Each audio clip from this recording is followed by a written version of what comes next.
오늘 말씀은 마가복음 10장 32절에서 45절입니다. 어느 분이 표를 정하기를 비전을 품되 욕망은 품지 말자고 했다고 합니다. 그러니까 비전이란 하나님께로부터 온 꿈을 뜻하죠. 가령 요셉을 보면 일찍이 청소년 시절 하나님께서 그에게 꿈을 통하여 비전을 주셨습니다. 형들의 곡식단이 그의 단에게 절을 하는 꿈이었죠. 또한 이와 유사한 내용의 꿈을 꾸게 하심으로 그에게 확신을 심어주셨습니다. 형들은 요셉을 꿈쟁이로 몰아붙이며 못마땅하게 여겼죠. 우리가 자존심 상하게 동생에게 무릎 꿇는 일은 결코 없을 것이라고 그들은 하나님이 요셉에게 주신 비전이 성취되지 못하도록 최선을 다했습니다.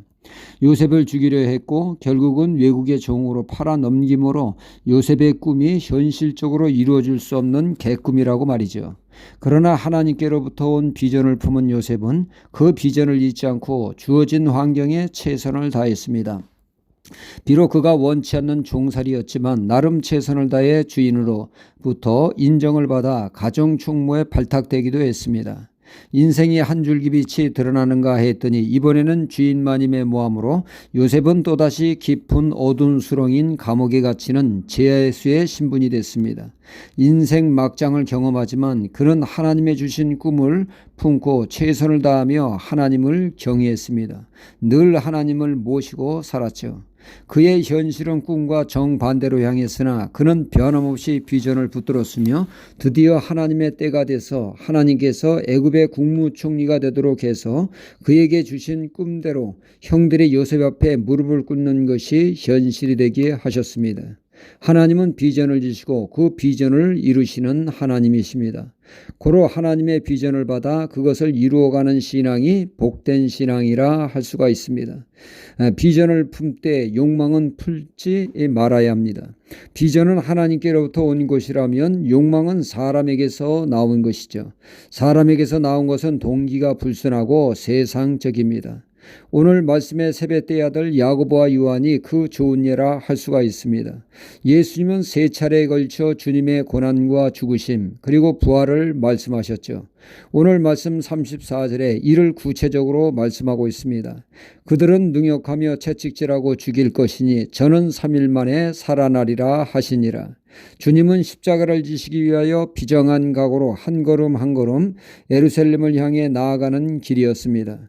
주님의 제자들도 비장한 각오로 무거운 걸음을 떼어야 할 상황인데 세벳대의 아들 야고보와 요한은 상황이 엄중함에도 불구하고 철없는 말을 하고 있습니다. 우정승 자정순을 원하고 있습니다. 주님이 왕국을 세우실 때 그 높은 자리 우정승 자정승 자리를 선점하겠다고 다른 제자들보다 발빠르게 나선 것입니다. 그들은 주님의 제자로서 영혼 구원엔 관심이 없고 오직 자신의 영광과 영달을 위해 혈안이 되었던 것이죠. 자신의 야망과 욕망을 불태우기 위해서 말입니다. 인간의 욕망은 썩은 냄새가 풀풀 나죠. 주님은 그들의 욕망에 대해서 노하셨습니다. 다른 제자들도 거기였습니다. 그들은 나서서 말을 하지 않았을 뿐이지 마음과 생각은 그들과 같았죠. 그들 또한 인간적인 욕망에 사로잡혀 있었기에 자신들보다 앞서 설쳐되는 야고보와 요한을 못마땅히 여겼고 41절에 야고보와 요한의 행동에 분노했다고 기록하고 있습니다. 우리가 예수님을 믿어도 여전히 세상 것을 추구하면 믿는 것 외에는 세상 사람과 전혀 다를 바가 없습니다.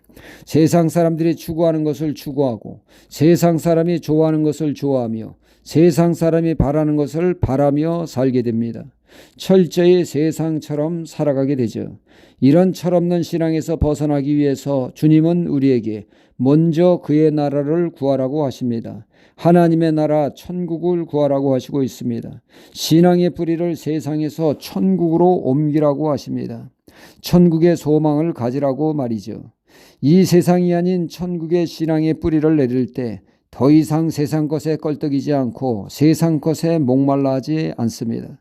사도 바울은 빌립보서 3장 8절에 그가 지난날 자랑스럽게 여기던 그의 학식과 학문, 왕손의 후에 뼈대 있는 가문을 귀하게 여겼으나 지금은 그걸 배설물로 여긴다고 고백을 하고 있습니다.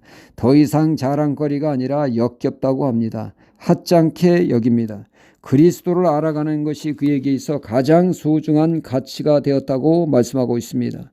애헴하며 군림하는 것이 아니라 섬김을 기뻐하며 그것을 추구하게 되어집니다. 주님이 이 땅에 섬기러 오신 것처럼 말입니다. 하나님의 백성으로서의 삶을 살게 되죠. 오늘도 우리는 세상 백성이 아닌 천국 백성으로서 천국의 최고의 가치인 섬김의 삶을 통하여 섬김의 주를 발자취를 따르는 그리스도인이 되어야겠습니다. 할렐루야.